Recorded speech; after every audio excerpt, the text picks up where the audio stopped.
Welcome! The funniest man in the world has remained a teetotaler all his life. And how does Eddy Murphy take care of 10 kids? I have no idea. Hi, I'm Rob and let's rock! Have giant balls of steel. Let's face it, most of the jokes Eddy Murphy said in his early stand-ups couldn't be said today. I did that jokes about homosexuals about a couple years ago, and f***ers were mad. They were like, it's nothing like having a nation of f***ers looking for you. But back in those days, Murphy didn't give a damn. He was bold enough to open his stand-ups with a joke like that. I'm afraid of gay people. Petrified. I have nightmares about gay people. If you don't know where the f***ing section is, you got to keep moving.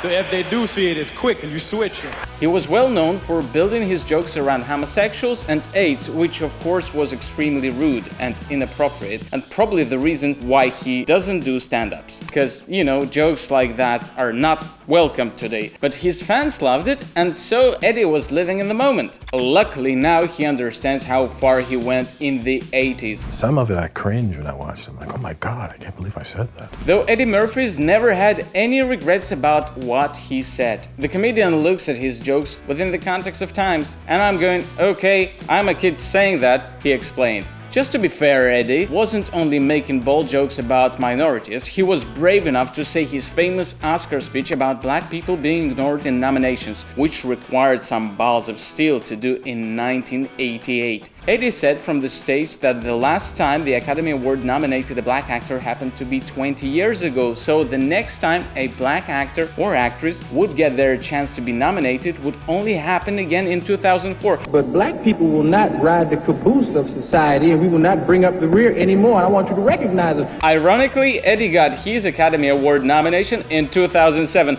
though he went through an insane amount of criticism on his path to fame. Wanna know how he learned to ignore it? There we go. Don't read reviews. It all started for Eddy after his comedic success in Beverly Hills Cop. The movie was a huge success hit, though it did meet with some horrible criticism too. And when the actor read those, he was stunned, so he promised himself that he would never read or listen to any kind of criticism. I haven't read a newspaper in 20 years. I don't look at the computer or anything. You have to have a filter on what you let in. Wow, then where does he get all this news from? You hear it from the grapevine, man? It's the same stuff on the news all the time. Okay. What about social media? Does he use it? No. Eddy's never owned a computer. I'm as close as you can get to the 1970s life. The funny thing is, when people come up to Eddy saying they're following him on Twitter, Eddy replies, that's impossible because he doesn't have a Twitter account. And his fans go, oh, shit, I've been talking to you for 5 years, so who the f have I been talking to? I guess to somebody else, cause Eddy's got more important things to do, like make music single with an icon. Yes, Eddy Murphy wrote a song specifically for him and Michael Jackson, and the song is called What's Up With You, and it was included in Murphy's third album. That's right, Murphy has 3 musical albums in total, folks. In case you missed his and MJ's song, it's a trippy video. Check out a short piece just to get an idea.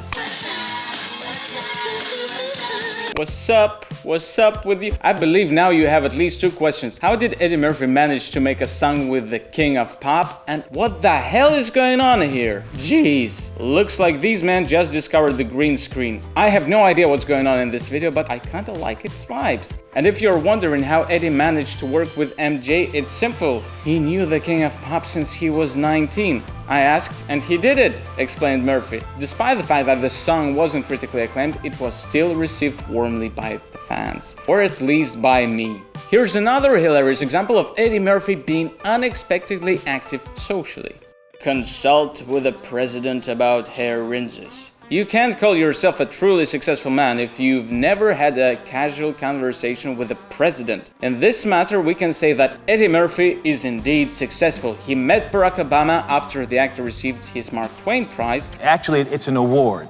Even though they call it a prize, it's an award, because usually when there's a prize, there's money involved. Okay, you can call it a award if you want, Eddy, but anyways, after that, Mr. Murphy went to the White House, and the first question the president asked Murphy was, when are you going to do stand-up again? Because, come on, all Eddie Murphy's fans want him to come back. And so did Obama. So imagine these two having their conversation in the White House about Eddie's career, about Mark Twain Prize/award, and all of a sudden Mr. President asks Eddie about his hair. He talked about my hair. He was like, "How come your hair?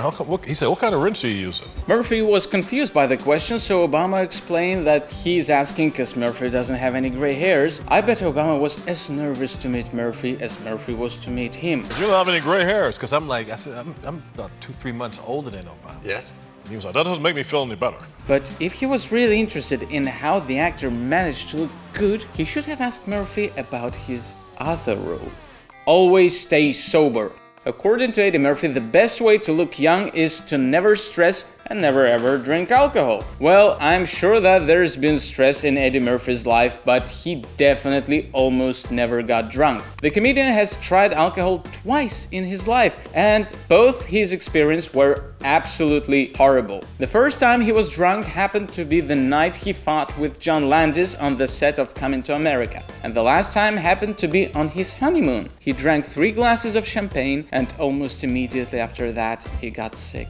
I was feeling great for about 5 minutes. I don't drink, I just don't do it, Murphy said in multiple interviews, and I don't get high, which is extremely commendable.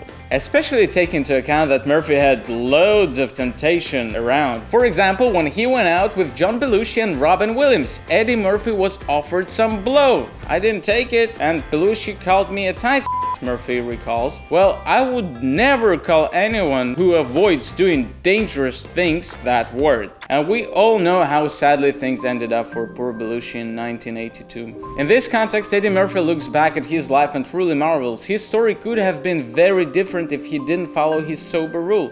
That just reaffirms my faith. I know that God is real. There's been a bunch of times when I could have wound up crushing and burning. Geez, no alcohol, no drugs? How does this super energetic comedian survive in this modern world? Oh, he has something much more powerful than that. He has a family. Raised 10 kids. According to Murphy, people react very differently when they hear that. Men kinda look at me and like, he's crazy. How much did that cost? The actor recalls on The Ellen Show. While at the same time, women find something very sexy about it. Eddy Murphy must be doing his thing. Yeah. But seriously, how did Eddy Murphy manage to build up such a huge family? Well, he wasn't all alone. There were 5 mothers to help him. Don't forget about that, thank you. Because unfortunately, Eddy can't be called the most loyal man in the world. And by the way, in his stand-ups, he was pretty open about that. No loyal men. All men other women. We are low by nature and have to do it. It is a man thing. Men must find and conquer as much as they can get. I'll make it super brief for you, naming only those he married or had kids with. There we go. Eddy Murphy had a relationship with a mysterious lady named Paulette McNeely. Mysterious in the sense that nobody knows too much about her. She and Eddy never married, but they have a son. After their breakup, Eddy had a long-term relationship with another mysterious woman named Tamara Hood Johnson. They also had a son, and they also never got married. After their breakup, Murphy seemed to finally find a woman of his life, the charming model Nicole Mitchell Murphy. Yes, they had an enormous wedding ceremony with 500 guests, and it cost $1.5 million. They were married for 12 years, welcomed 5 kids, but unfortunately they split up too. And right after that, Eddy moved on to the former Spice Girl Mel B, who he didn't marry but had a daughter with. And to be honest, I should mention that Mr. Murphy did question the paternity of his daughter, and when a DNA test proved that he was the father, he had nothing else but to acknowledge the fact and move to an American business lady and producer Tracy Edmonds. Nope, they didn't have any kids, but they got married and lived happily for 2 weeks. And after that they split up. Eddy Murphy started dating the model Paige Butcher. They have 2 kids, and as far as we know, they're still together. Whew. That's 10 kids, aged from 2 to 31 years old. Bearing in mind how turbulent Eddy's personal life was, it's a real miracle that he managed to keep a good relationship with all his exes in order to be supportive for his kids. But the most important thing to me is the way Eddy looks at his behavior now. I was a young guy processing a broken heart, you know? Kind of an asshole. Phew, I'm glad you said that, Eddy. I'd love to end this video with Eddy's words. There was a time when I was at the center of everything what I was doing, and how funny I was and how popular. I'm not at the center. Now my kids are, and everything revolves around them. Let it be so, and let's hope that this legendary man will still have time to surprise his fans in the future. Thank you guys for watching this video. Click here to learn more about the lives of Murphy's co-stars from Coming to America, and take care.